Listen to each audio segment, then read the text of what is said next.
I spent 9 years in a cell for a murder I didn't commit, and the man who actually did it sat 2 rows behind my fiancée at every single hearing, saying nothing. That's the part people can never quite believe when I tell this story. Not the wrongful conviction itself. People have heard those stories before. It's the fact that the person who could have saved me was standing right there the whole time, close enough to see my face when the verdict came down, and chose silence instead. My name is Marcus Reed. Before any of this happened, I was an auto mechanic in a mid-sized city, engaged to a woman named Renata, and about as unremarkable as a person gets. I fixed transmissions during the day, came home smelling like motor oil, and watched game shows with my fiancée at night. We were saving for a house. Nothing special, a small place with a yard big enough for a dog we hadn't picked out yet. My best friend since we were 9 years old was a guy named Danny Wexler. We grew up 2 houses apart. He was the kind of friend you don't remember a version of your life without. Best man at the wedding we hadn't had yet. That's who Danny was to me. One night, a convenience store clerk was killed during a robbery a few blocks from my apartment. I wasn't there. I was home alone, because Renata had a late shift at the hospital that night. No alibi witness, just me in an empty apartment watching television I couldn't tell you a single detail about now, with nothing to prove where I'd been. The detective on the case, a man named Alan Voss, had a partial description from a witness. A man of similar build and height to me, wearing a dark hoodie. That description could have matched a few thousand men in that city. But my name came up because I'd had a minor altercation with the store owner 2 weeks earlier over a bounced check. It was nothing, a raised voice, an apology, a handshake. But it was enough for Voss to build a theory, and once a detective has a theory, evidence has a strange way of bending itself to fit it. I remember the interrogation room more clearly than almost anything else from that period of my life. The fluorescent light that buzzed slightly off rhythm. Voss leaning back in his chair like he had all the time in the world, telling me it would go easier if I just told the truth, as if the truth were something I was withholding, rather than something I was screaming into a room that had already decided not to hear it. I asked for a lawyer 3 times before one actually showed up. The trial took 4 days. My public defender was overworked, juggling a caseload that made it impossible for him to give my case the attention it needed. The eyewitness, shown a photo lineup where I was the only person who vaguely matched the build described, picked me out with a confidence the jury found convincing. I watched 12 strangers' faces while that happened and understood in real time that I was losing. Danny came to 2 of the 4 days. I remember being grateful he showed up at all, grateful in the middle of the worst week of my life that my best friend cared enough to sit in a courtroom gallery. I didn't know then what I know now. He wasn't there to support me. He was there to see whether it would work. I was convicted of second-degree murder and sentenced to 18 years. I was 29 years old. I remember Renata's sound when the verdict was read. Not a scream, something quieter and worse, like all the air leaving a room at once. I looked for Danny's face in the gallery before they led me out. He wasn't looking at me, he was looking down at his hands. Renata never stopped believing me. She wrote to me every week for 9 years, sometimes twice. She hired investigators when she had almost no money left to hire them with, working double shifts to afford it. She moved to a smaller apartment to free up cash for the appeals process. Every visit, she'd sit across from me with the same steady expression, like she'd already decided this was temporary and refused to let the state's paperwork convince her otherwise. She once told me, through the glass, "I don't need you to prove it to me. I already know. I just need everyone else to catch up." I held on to that sentence more nights than I can count. Danny visited exactly 3 times in 9 years.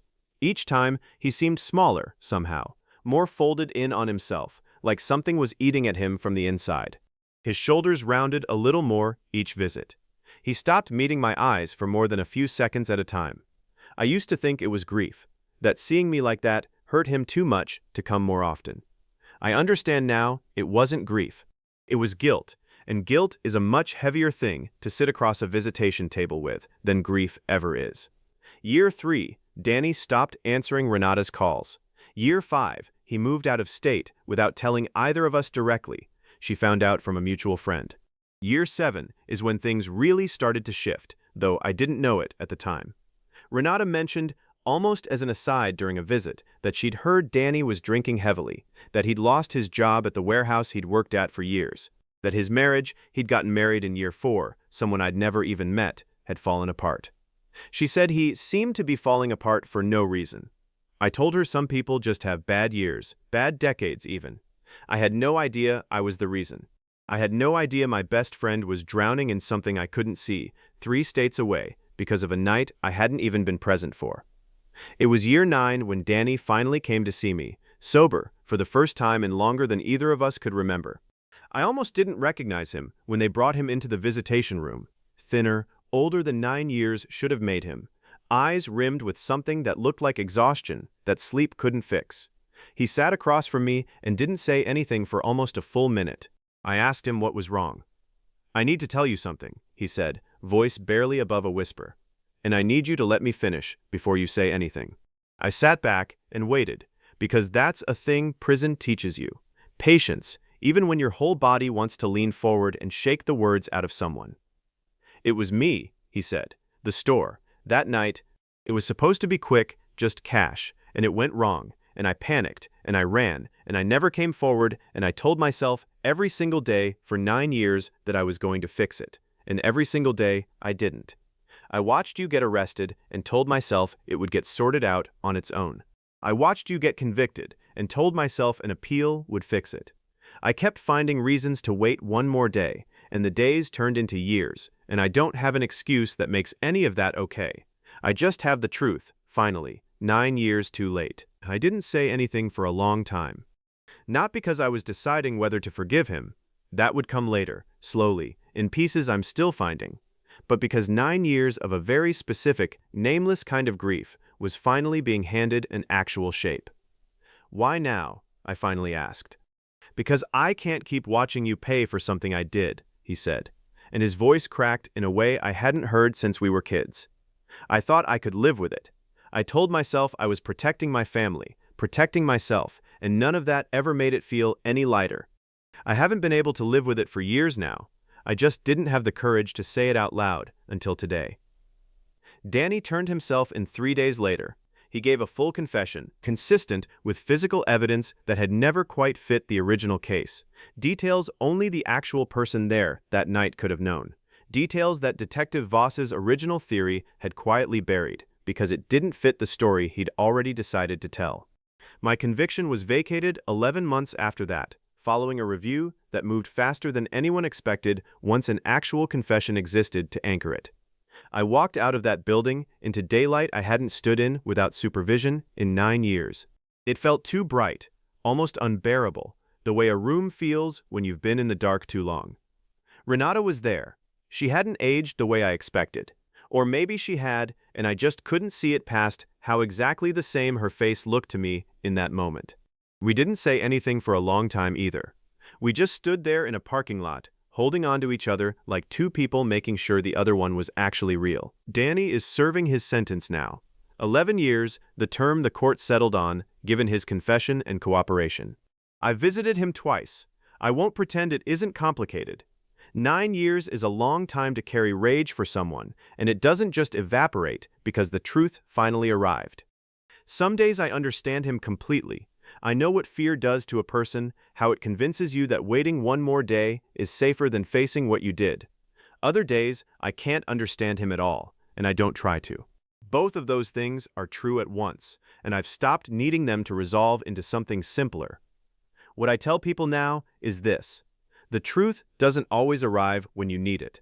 Sometimes it takes years, and it costs you nearly everything, and it only shows up once someone else's guilt finally gets too heavy to carry alone.